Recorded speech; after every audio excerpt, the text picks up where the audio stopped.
Halo, nama saya Ceni Pangesa.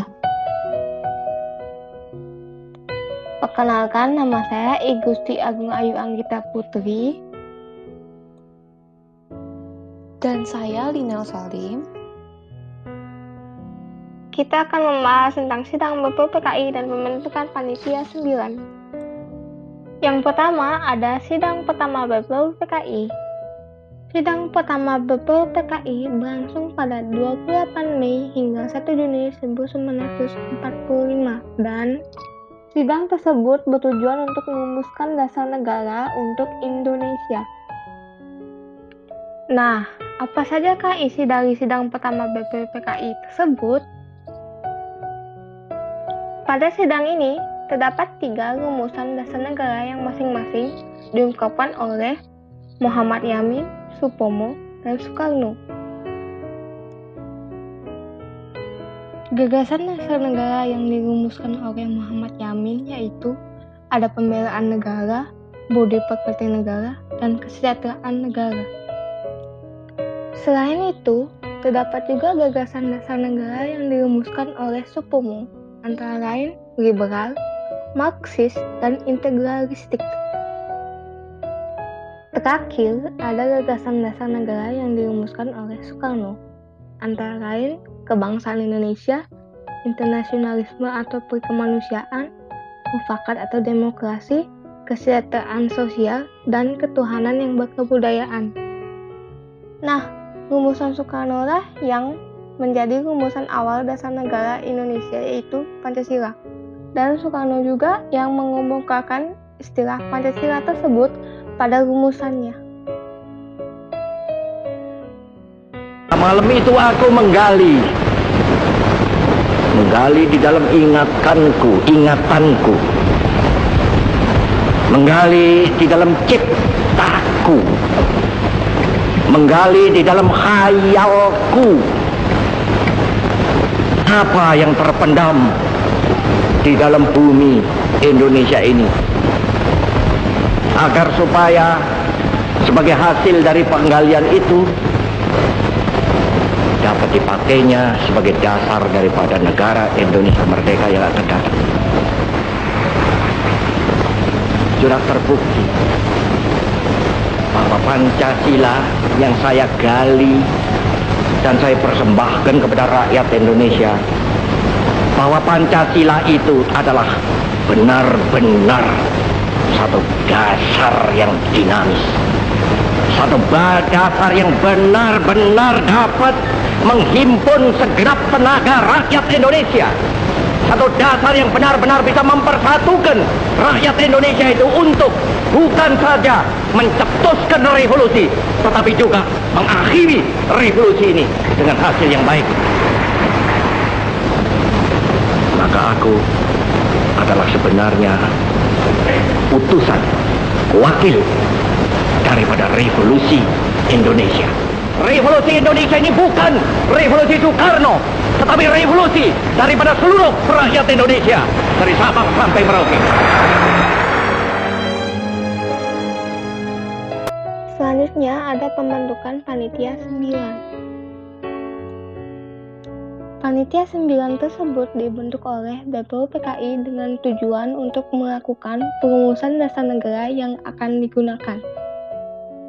Pada sidang kedua BPU PKI, dibentuklah Panitia Perancang Undang-Undang Dasar, di mana pada pembukaan Undang-Undang Dasar tersebut terdapat rumusan Pancasila. Sekarang kita akan lanjut ke topik selanjutnya, yaitu kemerdekaan dan sidang PPKI. Pada tanggal 17 Agustus 1945, Indonesia menyatakan kemerdekaannya. Lalu, pada tanggal 18 Agustus 1945, PPKI mengadakan sidang pertama. Hasil sidangnya adalah 1. Pancasila disahkan sebagai dasar negara. 2. Menetapkan Ketua PPKI Insinyur Soekarno dan Wakil PPKI Dr. Andes Muhammad Hatta sebagai Presiden dan Wakil Presiden Negara Indonesia. 3. Meresmikan dan mengesahkan Undang-Undang Dasar 1945. Salah satu topik yang dibahas adalah sila pertama dari Pancasila. Bunyinya adalah ketuhanan yang Maha Esa dengan kewajiban menjalankan syariat Islam bagi pemeluknya. Pertimbangan bahwa Indonesia merupakan sebuah gugusan kepulauan dari Sabang sampai Merauke itu juga yang menyebabkan muncul usulan agar dasar negara tidak berdasarkan agama tertentu. Maka isinya pun diganti menjadi ketuhanan yang Maha Esa, sehingga bunyi Pancasila adalah 1. Ketuhanan yang Maha Esa, 2. Kemanusiaan yang adil dan beradab, 3. Persatuan Indonesia, 4. Kerakyatan dipimpin oleh hikmat kebijaksanaan dalam permusyawaratan perwakilan, 5. Keadilan sosial bagi seluruh rakyat Indonesia. Mengenal Pancasila pada Orde Lama. Tahukah kamu, pada masa Orde Lama terdapat dua pandangan besar terhadap dasar negara. Pandangan pertama yaitu menyetujui untuk kembali ke Undang-Undang Dasar 1945 dengan Pancasila sebagaimana dirumuskan dalam Piagam Jakarta sebagai dasar negara. Pandangan kedua yaitu menyetujui untuk kembali ke Undang-Undang Dasar 1945 tanpa cadangan. Artinya, Pancasila yang telah disahkan PPKI dijadikan sebagai dasar negara. Tapi, kedua usulan tersebut menemui jalan buntu pada bulan Juni 1959. Kejadian ini menyebabkan Presiden Soekarno turun tangan dengan mengeluarkan Dekret Presiden 5 Juli 1959. Isi dari Dekret Presiden tersebut adalah 1. Pembubaran Konstituante, 2. Undang-Undang Dasar 1945 kembali berlaku, 3. Pembentukan MPRS. Pada masa ini, sering terjadi penyimpangan-penyimpangan yang dilakukan oleh pemerintah. Salah satu contoh penyimpangannya adalah penerapan konsep Nasakom di Indonesia, yang dimana bertentangan dengan ideologi Indonesia pada saat itu, yaitu Pancasila. Artinya, pelaksanaan Pancasila dan Undang-Undang Dasar 1945 pada saat itu belum berjalan sebagaimana mestinya. Selain itu, kondisi keamanan dan perekonomian di Indonesia semakin memburuk. Puncaknya adalah ketika pemberontakan G30 SPKI muncul. Pada masa itu, pemerintah dianggap tidak mampu mengatasi kekacauan yang terjadi, dan berakibat dilengsarkannya Insinyur Soekarno sebagai Presiden Republik Indonesia. Sebelum lengser, Presiden Soekarno sempat memberikan perintah kepada Jenderal Soeharto. Perintah tersebut tertuang dalam Surat Perintah 11 Maret 1966. Perintah itulah yang menjadi tanda berakhirnya masa Orde Lama, dan dimulainya masa Orde Baru di bawah kepemimpinan Jenderal Soeharto. Sekarang kita akan lanjut ke topik selanjutnya, yaitu Pancasila pada masa Orde Baru. Setelah lengsernya Insinyur Soekarno sebagai presiden, selanjutnya Jenderal Soeharto yang memegang kendali terhadap negeri ini. Dengan berpindahnya kursi kepresidenan tersebut, arah pemahaman terhadap Pancasila pun mulai diperbaiki. Pancasila makin banyak mengalami ujian zaman, dan makin bulat tekad kita mempertahankan Pancasila. Pancasila sama sekali bukan sekedar semboyan untuk dikumandangkan. Pancasila bukan dasar falsafah negara yang sekedar dikeramatkan dalam naskah Undang-Undang Dasar, melainkan Pancasila harus diamalkan. Begitu kuatnya Pancasila digunakan sebagai dasar negara dan political force, Presiden Soeharto mengatakan bahwa Pancasila sebagai pegangan hidup bangsa akan membuat bangsa Indonesia tidak loyo. Bahkan jika ada pihak-pihak tertentu mau mengganti, merubah Pancasila, dan menyimpan dari Pancasila pasti digagalkan. Selanjutnya, pada tahun 1968, Presiden Soeharto mengeluarkan Instruksi Presiden Nomor 12 tahun 1968 yang menjadi panduan dalam mengucapkan Pancasila sebagai dasar negara. Lalu, pada tanggal 22 Maret 1978, ditetapkan Ketetapan MPR Nomor 2 MPR 1978 tentang pedoman penghayatan dan pengamalan Pancasila.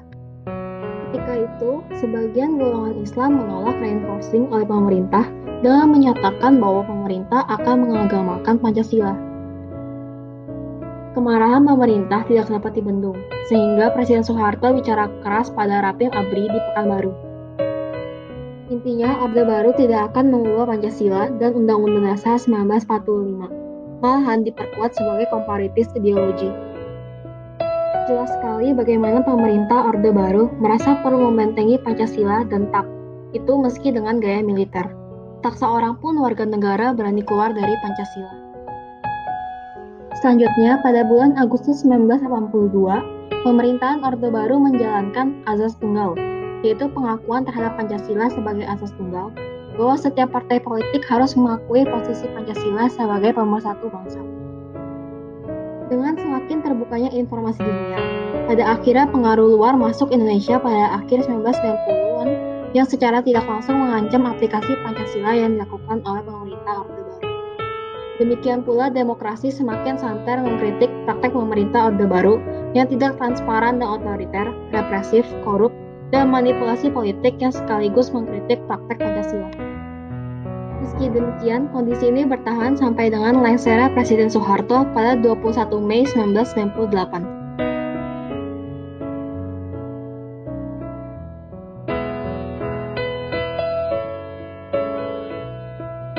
Nah, untuk topik terakhir, kita akan membahas sejarah Pancasila pada era reformasi hingga sekarang. Nah, mengapa pada awal era reformasi, Pancasila tersebut dikesampingkan? Saat Orde Baru tumbang, muncullah fobia terhadap Pancasila. Dasar negara itu untuk sementara waktu seolah dilupakan karena hampir selalu identik dengan rezim Orde Baru. Dampak-dampak yang terjadi antara lain, terjadinya disorientasi kepribadian bangsa, konflik-konflik horizontal dan vertikal, kurangnya kesadaran, terjadinya disorientasi politik kebangsaan, dan ketimpangan-ketimpangan di berbagai sektor ekonomi yang ada. Kesepakatan Pancasila menjadi dasar negara Republik Indonesia secara normatif dan menjadi sumber hukum tercantum dalam ketetapan MPR. Dan ketetapan ini terus dipertahankan meskipun ketika saat itu Indonesia akan menghadapi amandemen UUD NKRI tahun 1945. Azummardi Azra menggagas perlunya rejuvenasi Pancasila sebagai faktor integratif dan salah satu fundamen identitas nasional karena semakin memudarnya Pancasila yang membuat berbagai lapisan masyarakat khawatir. Terjadi terorisme yang mengatasnamakan agama dan muncul gejala perda syariah di sejumlah daerah yang seakan melengkapi kegelisahan publik yang mempertanyakan arah gerakan reformasi dan demokratisasi.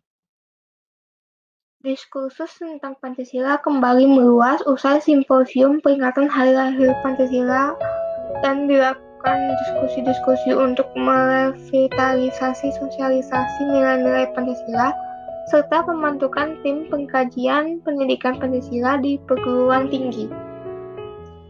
MPR RI juga melakukan kegiatan sosialisasi nilai-nilai Pancasila yang disebut 4 pilar kebangsaan yang terdiri dari Pancasila, UUD tahun 1945, Negara Kesatuan Republik Indonesia, dan Bhinneka Tunggal Ika.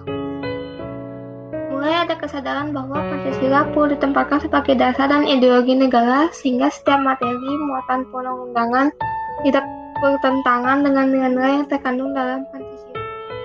Pancasila sebagai pandangan hidup bangsa perlu dihayati dan diamalkan oleh seluruh komponen bangsa. Dan kesadaran ini mulai tumbuh kembali sehingga cukup banyak yang melakukan kegiatan pengkajian sosialisasi nilai-nilai Pancasila. Setelah kejadian-kejadian tersebut, Pancasila mulai tidak dikesampingkan lagi. Dengan diutamakannya implementasi nilai-nilai Pancasila, diharapkan masyarakat Indonesia menjadi masyarakat yang rasional dan tidak bertentangan dengan nilai Pancasila itu sendiri.